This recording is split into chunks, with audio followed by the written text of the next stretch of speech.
Jake Ejercito, inakalang kandidato, walang plataporma. Naglabas ng paglilinaw ang aktor na si Jake Ejercito matapos mapagkamalan ng isang netizen na isa siya sa mga tatakbo sa nalalapit na 2025 midterm elections. Ang nasabing kalituhan ay nag-ugat mula sa isang larawan na ibinahagi ni Jake sa kanyang social media, kung saan makikita siyang kasama sa isang motorcade sa Sulu. Kaakibat nina singer-actress Vina Morales at si Sulu 1st District Representative Samir Tan. Sa post ni Jake sa Facebook, ibinahagi niya ang screenshot ng komento ng isang netizen na tila nag-akala na isa siya sa mga naghahangad ng pwesto sa gobyerno. Ang komento ng netizen ay, "Ayaw namin ng pogi lang, dapat may alam at plataporma." Isa itong direktang patama na tila nagsasabing hindi sapat ang itsura upang maging isang leader, na para bang tumatakbo si Jake sa halalan. Hindi naman ito pinalampas ng aktor at nagbigay siya ng makahulugang sagot. Sa kanyang caption, nilinaw niya na wala siyang intensyong tumakbo sa anumang posisyon. Walang plataporma pero may Strava. Relax, ma'am. Yung hashtag Run1 sa marathon lang ang labanan, hindi halalan, pabirong sagot ni Jake, kalakip ng kanyang larawan sa naturang motorcade. Ang Strava ay isang app na ginagamit sa pagmomonitor ng pisikal na aktibidad tulad ng pagtakbo at pagbibisikleta.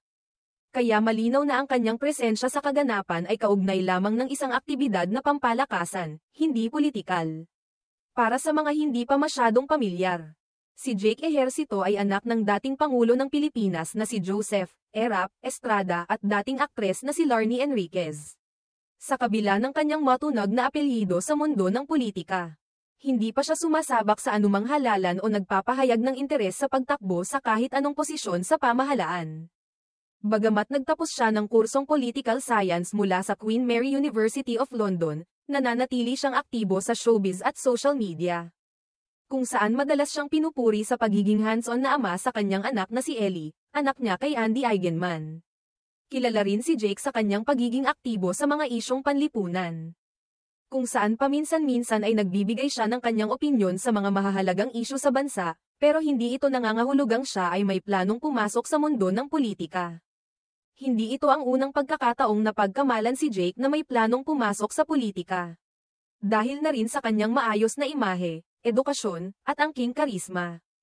Maraming netizen ang nagsasabing bagay siyang maging leader.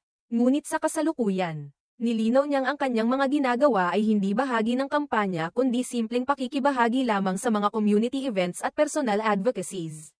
Sa kabila ng maling akala ng ilan, pinili ni Jake na harapin ito sa magaan at nakakatawang paraan, na siyang lalong ikinatuwa ng kanyang mga taga-subaybay. Marami rin ang nagpahayag ng suporta sa kanyang pagiging kalmado at may respeto sa pagharap sa mga ganitong klase ng puna, at sa halip na makipagtalo. Ginamit niya ang sitwasyon para magpatawa at linawin ang katotohanan.